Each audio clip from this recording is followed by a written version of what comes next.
warahmatullahi wabarakatuh.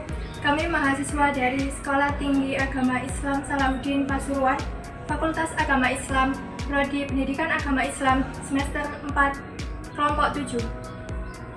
Video ini dibuat untuk menyelesaikan salah satu tugas dalam mata kuliah Peradaban Islam dengan dosen pengampu Bapak Suadi SAG MPD. Kami dari kelompok 7 terdiri dari 3 anggota kelompok yang masing-masing bekerja sama dalam memenuhi tugas dengan judul materi Peradaban Islam Periode Khulafa'ur Rasyidin Bagian 2.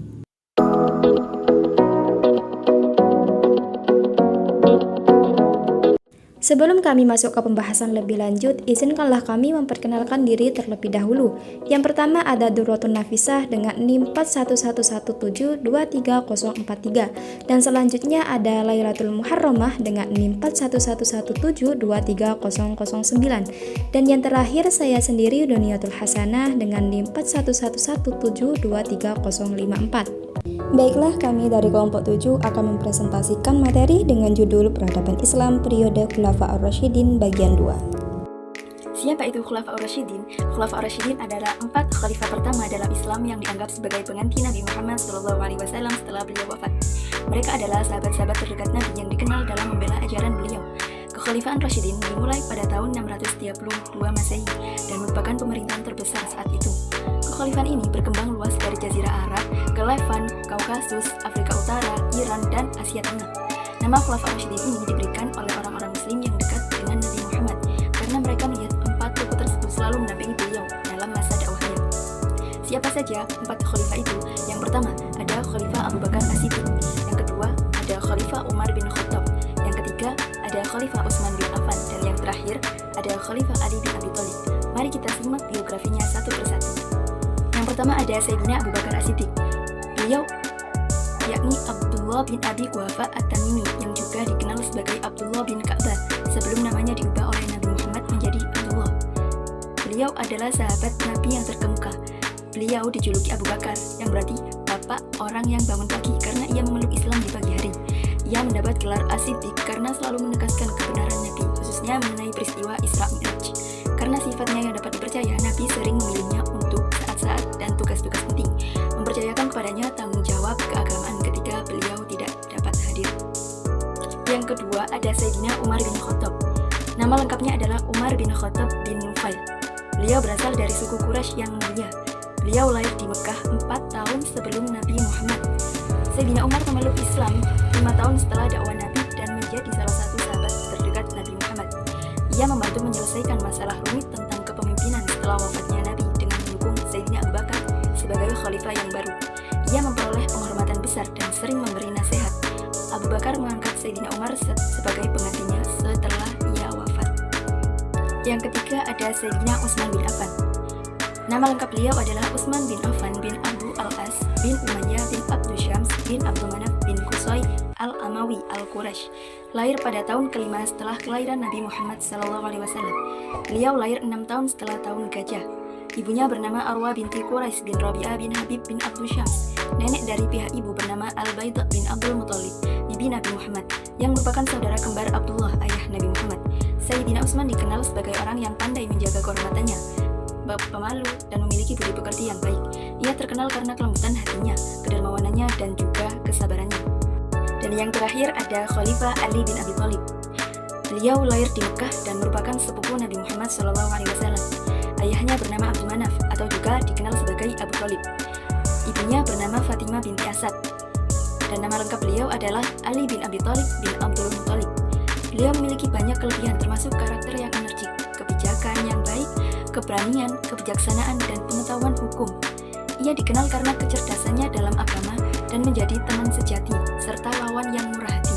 Beliau dikenal sebagai salah satu sahabat Nabi yang dijamin masuk surga, dicintai oleh Allah, dan posisinya di samping Nabi mirip posisi Harun di samping Musa.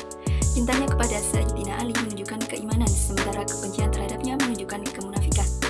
Al-Hal wa Al-Aqdi. Al-Hal wa Al-Aqdi merupakan lembaga perwakilan rakyat yang bertugas melaksanakan peran dan kewenangannya.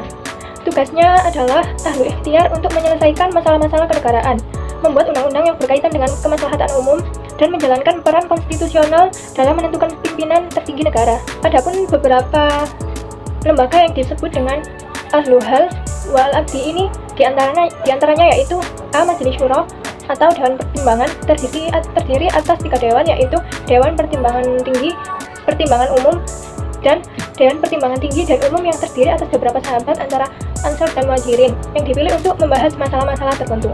Al-Khatib atau Sekretaris Negara, misalnya seperti Abdullah bin Arqam.